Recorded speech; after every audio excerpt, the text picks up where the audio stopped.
여러분, 거듭남이라는 것이 무엇입니까? 이 거듭남이라는 말에서 거듭이라는 말은 두 번, 다시라는 뜻이죠. 남이라는 말은 태어난다라는 말이죠. 그래서 거듭남이란 다시 태어난다는 말입니다. 이 거듭남은 순우리말인데요.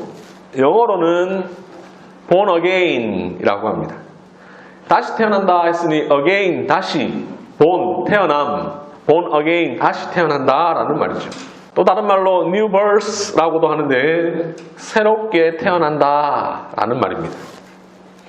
이 거듭남, born again, 이것을 한자로 중생이라고 하죠. 이 거듭남, 중생 같은 말입니다. 이렇게 말씀드리면 목사님, 중생은 불교에서 쓰는 말 아닙니까? 이렇게 물으실 수도 있는데 이 불교에서 쓰는 중생과는 한자가 조금 다르죠. 생자는 같지만 불교의 중생의 중은 무리중자를 씁니다. 생명의 무리, 무생명, 모든 생명 이런 뜻으로 중생이라고 쓰죠. 그런데 기독교의 중생의 중은 무거울 중입니다. 그렇다면 중생이란 무겁게 태어난 것일까? 그렇지 않고요. 영어도 그렇고 한글도 그렇고 한자도 그렇고 어떤 한 단어에는 여러 가지 뜻이 있는데 한자도 특히 그런데요.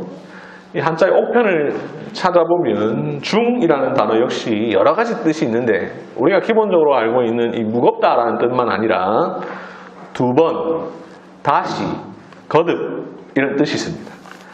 그러니 번역을 잘 한 것이죠. 중생이라는 말은 바로 이 거듭남이라는 뜻입니다. 거듭 중자에 날 생자를 쓴 것이죠.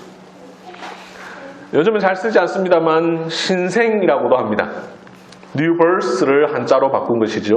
신생, 새롭게 나는 것입니다. 거듭남, 중생, 신생, born again, new birth 다 같은 말입니다. 우리는 보통 이런 말을 쓰는데 성경에는 이 거듭남이라는 말을 또 다르게 여러 표현들을 쓰고 있는데 오늘 본문 5절과 8절에 보면 성령으로 난이라는 표현을 씁니다. 요한 1서에 보면 하나님께로부터 난이라는 표현을 씁니다. 사도 바울은 새 피조물 혹은 새 사람이라는 말로 이 거듭남을 대신 설명합니다. 거듭남이란 다시 태어남이죠. 두 번 태어나는 것입니다. 그래서 4절에서 니고데모가 예수님께 이렇게 묻습니다. 사람이 늙으면 어떻게 날 수 있습니까? 두 번째 모태에 들어갔다가 날 수 있습니까?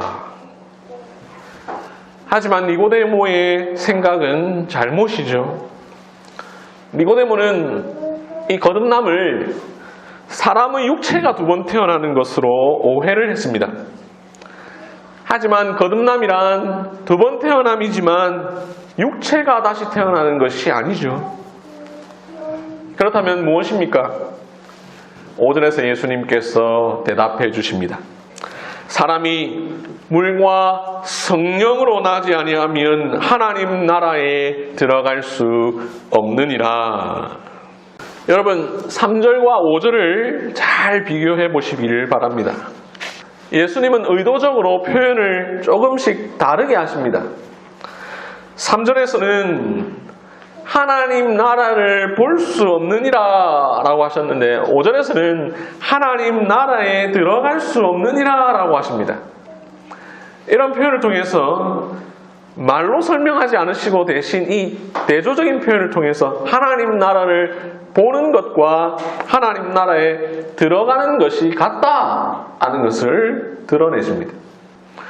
또 3절에서 사람이 거듭나지 아니하면 이라고 하셨는데 5절에서는 물과 성령으로 나지 아니하면 이라고 하십니다. 이렇게 또 표현을 조금 바꾸심으로 거듭나는 것은 곧 물과 성령으로 나는 것이다 라는 사실을 드러내시죠.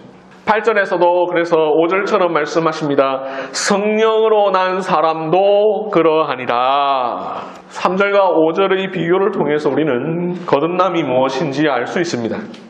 거듭남이란 니고데모가 이해한 대로 사람이 늙어서 다시 태어나는 것이 아닙니다.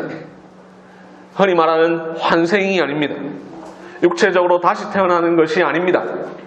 거듭남이란 영적으로 다시 태어나는 것입니다. 거듭남이란 성령으로 다시 태어나는 것입니다.